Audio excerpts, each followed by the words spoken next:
তোমরা সবাই জানো আমাদের বাড়িতে জোড়া কার্তিক এসেছিলেন এবং আমার সেই দুই সন্তানের পুজো ছিল গত পরশু। যেহেতু সারা রাত ধরে 4 প্রহর ধরে পুজো হয়েছে, সেহেতু আমি এই দুদিন আর ভিডিও আপলোড করতে পারিনি। আসলে এই পুজোর তো অনেক বিধান, আমি তো এত কিছু জানতাম না। সবই পুরোহিত মশাইয়ের কথা অনুযায়ী আমরা করার চেষ্টা করেছি। আমরা আমাদের ভক্তি দিয়ে, ভালোবাসা দিয়ে, আমাদের ছেলেদের যতটা পেরেছি পুজো করার চেষ্টা করেছি, ভগবানকে যতটা পেরেছি সন্তুষ্ট করার চেষ্টা করেছি, আমাদের মনোকামনা জানিয়েছি।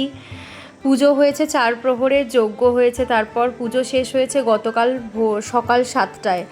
তারপর আমাদের 8টি কার্তিকের সেবা দেওয়ার বিধান ছিল, আমরা সেটা করার চেষ্টা করেছি আমাদের তরফ থেকে যতটা সম্ভব, সবটা দিয়ে, সবটা ভালোবাসা, সবটা আবেগ, সবটা ভক্তি উজাড় করে দিয়ে আমরা করার চেষ্টা করেছি। তোমরাও আমাদেরকে আশীর্বাদ করো যেন আমরা খুব তাড়াতাড়ি একটা সুস্থ সবল যেন সন্তানের বাবা মা হতে পারি।